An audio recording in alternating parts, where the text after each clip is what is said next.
Olá pessoal, tudo bem? No nosso vídeo de hoje a gente vai falar sobre um assunto importante que é o gerenciamento da cena em eventos traumáticos, de acordo com o Pre-Hospital Trauma Life Support, que é o nosso PHTLS. Então vamos lá. Bem, de modo inicial, eu quero informar para vocês aqui o aspecto epidemiológico, de acordo com a ONU, né? Existe uma preocupação, né, para que os países possam fazer acordos, né, para que possa reduzir esse tipo de situação que leva à morbimortalidade em muitos lugares no mundo.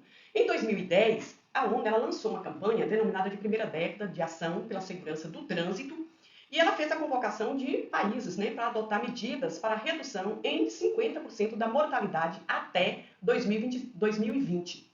O Brasil, né, como vocês podem ver aí no gráfico, eu trouxe esse percentual aí relativo a uma data até 2019, né, e a gente vê aí que as motos elas têm um percentuais bem grande que envolvidas em acidentes, né, que atinge 30%. Outro percentual bastante preocupante tem referência a carros e caminhões, né, que atinge 23%, e até as bicicletas já marcam percentuais aí importantes nesses sinistros de trânsito.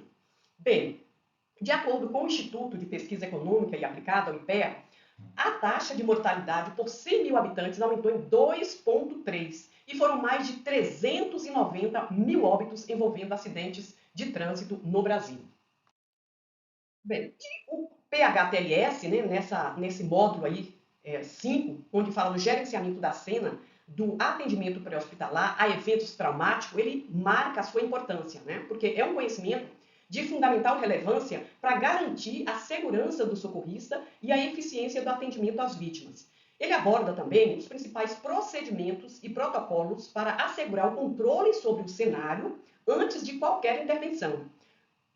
Pesquisadores do IPEA ainda ressaltam que existe a necessidade de investimentos em educação, infraestrutura e transporte público ao atendimento, no sentido de mudar esse cenário ou de reconfigurar esse cenário. Vale a pena também ressaltar a importância, nesse sentido, de socorristas que trabalham na perspectiva de salvaguardar as vidas. Bem, vale aqui revisitar o assunto, né, e fazer aqui relembrar, na verdade, alguns conceitos. Né? Primeiro, socorros, ele pode ter ali uma divisão didática para que a gente possa entender melhor como se configura, né? E os eventos de primeiros socorros podem ser eventos traumáticos ou eventos clínicos. Né? Então, são divisões aí para a gente entender melhor. Quando os eventos são traumáticos, como é que eles são configurados? Bem, são causas externas, né? Portanto, são acidentes. E os eventos clínicos, como é que eles se configuram? Né? Eles são eventos sem causa externa, portanto, envolvem aí as patologias. Ok? Mas aí, aqui embaixo, a gente pode ver o seguinte, a tipologia dos eventos em primeiros socorros. Então, os traumáticos, eu quero dar exemplos para vocês aqui, como acidentes automobilísticos, perfuração, a queda, o choque elétrico, a queimadura, ferimentos por arma de fogo, explosões, entre outros. E aqueles clínicos são aqueles mais ligados à questão do indivíduo, das patologias, né? O AVE, o acidente vascular encefálico ou vascular cerebral, o IAN, que é o infarto agudo do miocárdio, insuficiência respiratória, desmaio, entre outros. Outra configuração que vale a pena revisitar aqui é sobre essas duas colocações aqui, no atendimento pré-hospitalar. Ele é configurado como um atendimento local. Né? Então, ali o socorrista pode se utilizar do socorro básico de vida ou do serviço avançado, do socorro avançado de vida. Então, portanto, o SBV e o SAF. Nesse contexto, vale relembrar aqui a cinemática do trauma, né? Ou seja, a biomecânica do trauma. Então, ela se configura, né, como uma condição que vai avaliar o evento traumático e o clínico também. E nós vamos aqui adiante e vamos configurar agora a cinemática. Eu coloquei algumas figuras aí alusivas, né? São figuras bem impactantes e a gente vai relembrar aqui essa condição importante do gerenciamento da cena, que é a cinemática, que se refere nada mais a nada menos do que um processo de avaliação da cena do acidente. De forma simples, é isso aí.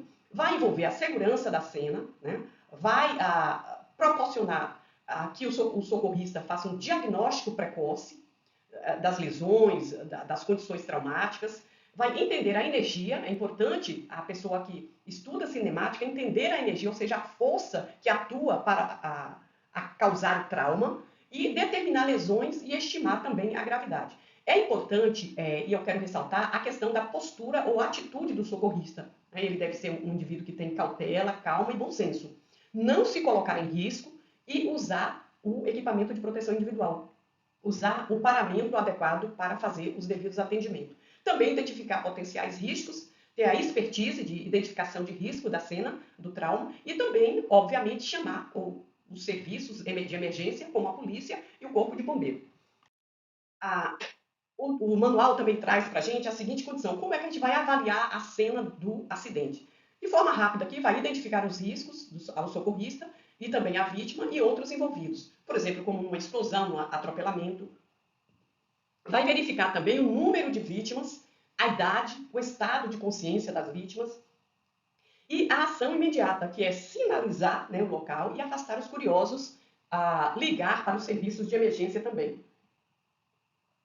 O acidente de trânsito ele pode, né, ocorrer de diversas maneiras. Né? Pode ocorrer em relação a colisões entre veículos, de médio e grande porte, colisão frontal, colisão lateral e traseira, atropelamento, motocicleta. Então, são diversas as formas de ocorrências que pode se apresentar na cena do trauma. Tá? E o manual também traz a questão dos critérios para o acidente grave. Tá? Então, por exemplo, considerar coisas como a queda, quando ela é maior do que 3 vezes mais a altura da vítima, significa que a probabilidade é maior para que seja um acidente grave. Né? Colisões acima de 32 km por hora, então quanto mais veloz, né, estiver o automóvel, por exemplo, maior será o impacto e, consequentemente, a gravidade da lesão.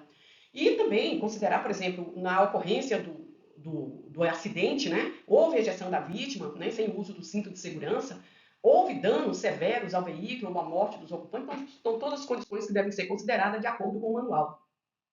Outra coisa são as 5 etiologias básicas do trauma, que também ficou bem claro no manual, está de forma bem clara, que são as principais, né? O trauma mecânico, que é aquela colisão ou ferimento penetrante, né? Por exemplo, com armas brancas ou de fogo, como facas e balas. Também o trauma térmico, né? Que são queimadura por calor, o trauma químico, que é a queimadura por substância química, o elétrico, o choque elétrico, obviamente, e a radiação, que seria a exposição de vítimas a radiações, como naquele caso do Césio 187 de Goiânia.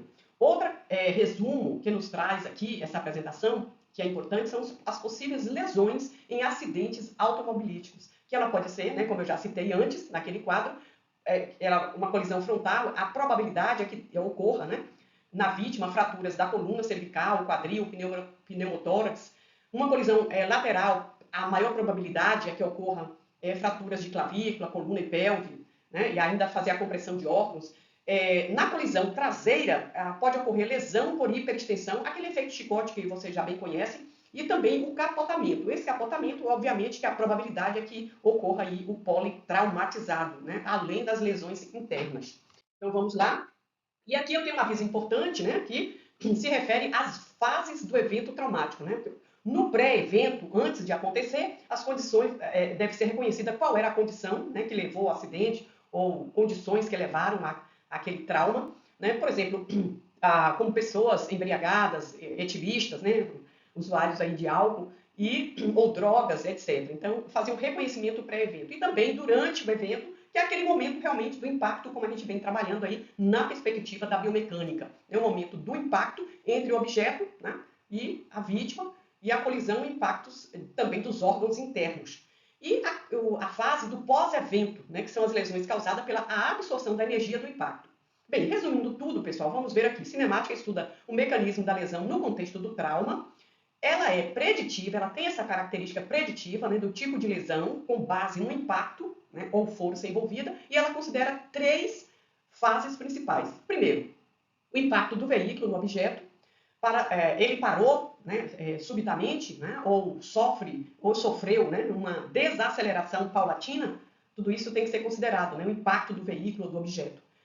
Número 2 é o impacto do corpo da vítima. O que aconteceu? O movimento de colisão no anteparo, né? Qual foi o anteparo, né? O tipo de anteparo, em que momento ocorreu. Então, pode que isso vai diversificar o tipo de lesão.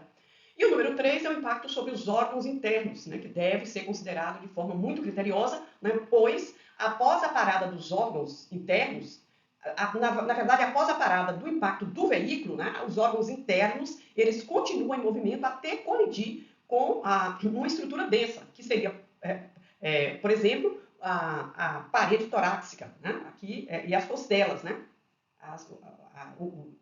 A área costal, né? Então, pode causar lesões que podem ser graves, né? Então, existem gradativamente um processo de parada do impacto que precisa ser avaliado e o reconhecimento adequado aí pelo socorrista, para prever, né, quais são as lesões.